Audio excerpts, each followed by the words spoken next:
Hi guys, so today we're going to be doing session 3 of the 12-week program. So we're going to be doing portion sizes.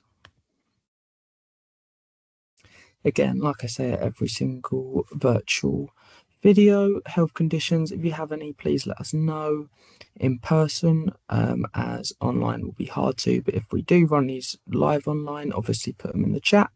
If not, then just let me know in person. There's some additional resources down the bottom for some food recipes, and some physical activity exercises to perform at home. Like I say, so we'll do the weekly goal review now. If you could pause this video for about 3 or 4 minutes and just do your nutrition goal and your physical activity goal, looking at the specific, measurable, achievable, relevant, time-bound, evaluate and reviewed targets, and get that in for me. Thank you.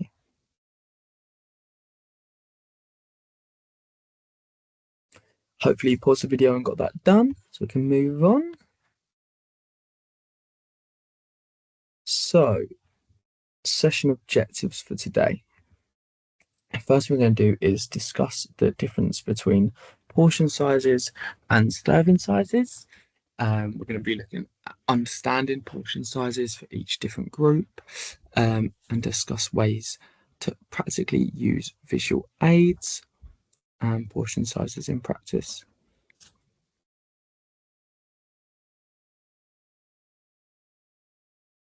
So, starting with portion sizes here. So portion size is 100% in your control. So it's the amount that you decide to eat. Okay, so it's whatever you put on the plate, with a pasta portion, with rice portion, it's your decision. Serving size, however, is the standardized amount of food used by manufacturers or on packaging used to provide dietary recommendations, such as serving size 1 ounce, 28 grams. There you go, you can see there. And that will be one serving size. So, like a chocolate cake might have 8 serving sizes. So, the calories might give you the calories per serving. So if you had the whole thing, which we don't recommend, you'd be having 8 times that serving size. Cool. So, how much portions of each food group should aim for within our daily diet? So, there's quite a little summary here. So, you've got the fruit and veg, which is going to be around a third, carbs on the right, which is going to be around a third. You've then got the rest covered by proteins, veg oil, lower fat spread, and dairy as well. So we want to be trying to aim for a balanced diet here, like our balanced diet session, looking at our fruit and veg being high and our carbs being high, also looking at our protein being high, and our oils and spreads being lower, and our dairy also having some sort of intake. So here we've got the each day aim for. So what does the portion size look like for each food group? So you can see here, each day aim for 3 to 4 portions of starchy food, 2 to 3 portions of protein, 5 portions of fruit and veg, 2 to 3 portions of dairy alternatives, and very small amounts of unsaturated oils and spreads.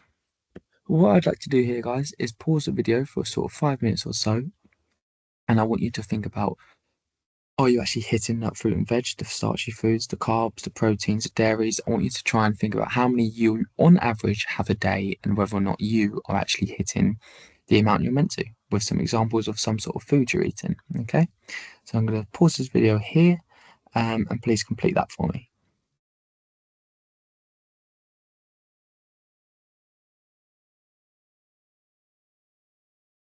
Cool. So how to eat a healthy, balanced diet and lose weight. Okay, so like you have just completed there, with regards to how much you're putting into your diet. So we've had a little think about what we are actually doing, okay, so what we're actually hitting. And in your books, there should be a page like this. If you want to pause the video after I finish speaking for about 5 or so minutes to complete it. So I want you to write down what breakfast you're usually having, the snack you're having, the lunch you're having, the snack you're having, the dinner having, and your before bed snack as well.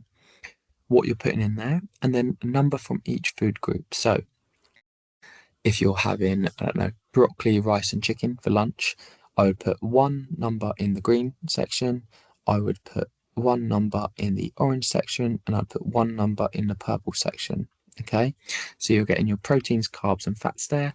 But if I was to have a slice of or cook it in a bunch of butter, then that would maybe be in that triangle warning section. I'd put one in there as well.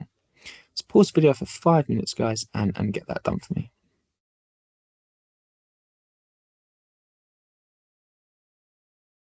Cool.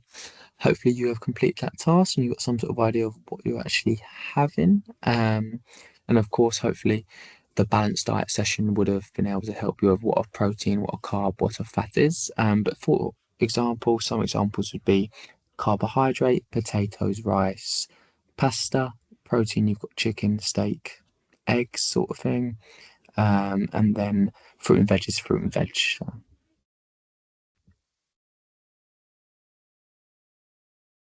Then you've got also controlling portion sizes, so tips to control portion sizes. So you'd be looking at using a smaller plate. You're using the Eat Well guide for portion sizes, so tips to control portion sizes. Serve yourself. So again, using a smaller plate, you're going to struggle to put food to get a bunch of food onto that plate.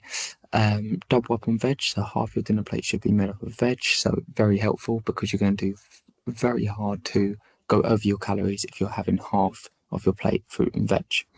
Also, your fiber and your complex carbohydrates, keeping them high from fruit and veg and carbs would be really important. Okay, so keeping that satiation high will mean you actually full from when you've eaten stuff. Okay, you've eaten food instead of keep going for that hunger, which hopefully kind of confirmed in the carb and the balanced diet section.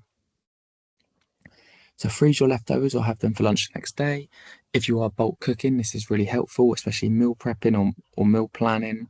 Freezing your meals and actually having them spread across the week is a really good option of calorie counting as well. So weighing up your meals and knowing exactly what you're having. And it controls how much portionality you're having as well. Reduce portions gradually so you do not feel hungry. Brilliant. Okay, so reduce them. So, like I said, keep that fiber high, but don't go right in the deep end and have nothing or have minor things. Make sure you're gradually decreasing it to enhance the realistic factor of you actually eating these foods. And then choose energy dense stacks, like I said, complex carbohydrate, high fiber foods, and foods that are going to fill you up will help with your portion control. So, weekly goal setting. I understand that these videos are much shorter than a sort of a lesson in person, but if you can have a look at your nutritional goals, your physical activity goals.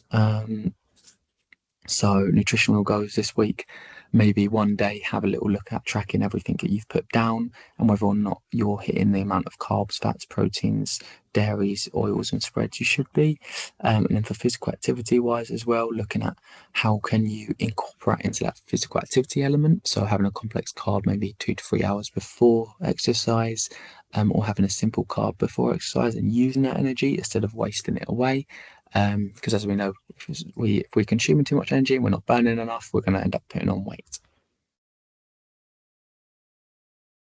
So next session's topic is keeping active. So this will normally be run by the physical activity specialist, and then I'll be on the side waiting for any questions you might have.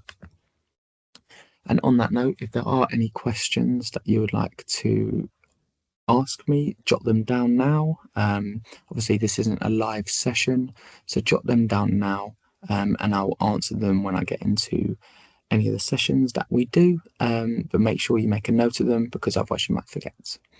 Cheers for listening, guys. Thank you.